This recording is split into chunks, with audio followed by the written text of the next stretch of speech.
أحسن ما نعرفه بقى معايا 2 مربي مخلق يصلي ينقي المساجد مؤذن يدير الخير وجامي زعما هكا يشوطنا كلها دائما عنده كلمة الخير يقولها ما عندهاش كلمة الخير ما يهدرش ما كانش واحد زعما هكا هدر فيه هضره زعما هكا ماشي مليحه ولا ما كانش ومسكين من كريساو دوك هو الدوله بورطاب الدوله صورة زادوا ضربوه سي بون كريسيتو كون رحتوا على تزيدوا تضربوه راهم انت مسكينه محروقه عليه حرام وعندها الباك ومسكين ودائما ديجا النصيحه تاعي التاليه في فيسبوك قالنا ننصحكم بصوالح بروا الوالدين الصلاه واطعام الفقير وتضحك لليتيم باسكو الدنيا لعل الخاتمه قريبه. هذه هي النصيحه التاليه تاعي اللي قالها. الحمد لله.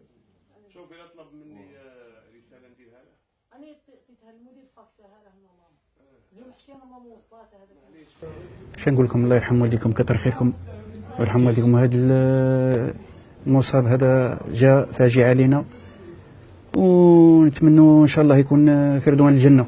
هذا ما نقولوا ولا راديوز يرحم والديها وعلى رأسها السي قادة الشافعي والأخ سي حنصال كتر خيرهم يرحم والديكم وبارك الله فيكم. هذا ما نقول لكم يرحم والديكم.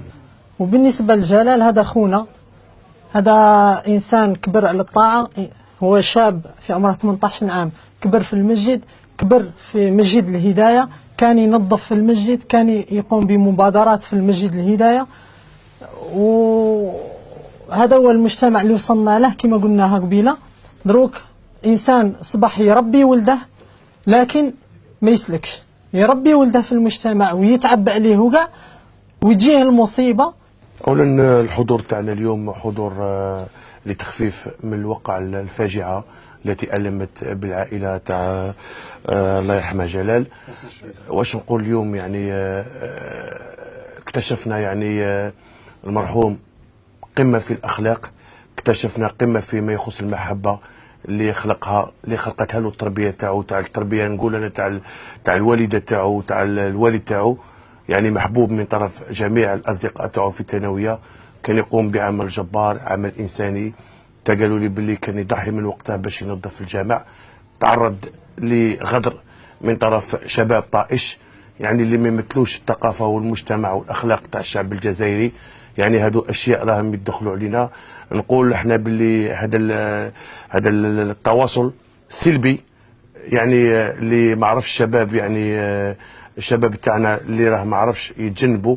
نقول باللي جا الوقت وين تكون هناك يعني يكون هناك عمليه، وتكون هناك يعني عمليه تحسيسيه كبرى على المستوى المدارس، على المستوى الثانويات، على المستوى المساجد، على المستوى المنزل، لان اغلبيه الوقت يقعد فيه الطفل ويقعد فيه الولد وتقعد فيه البنت مع الاب والوالد. حتى نتجنبوا كوارث مثل هادو. شتو يعني الطفل بريء يعني كمل تنظيف المسجد متجه الى المنزل، تعرض من طرف يعني نقول لنا مجرمين. يعني وهادو المجرمين باش وصلوا هذا الطريق حتى انهم مروا يعني ولقاو يعني ما لقاوش شكون يوجههم. نقول باللي ان الدرك الوطني ولا الامن الوطني وحدهم ما يديروا والو.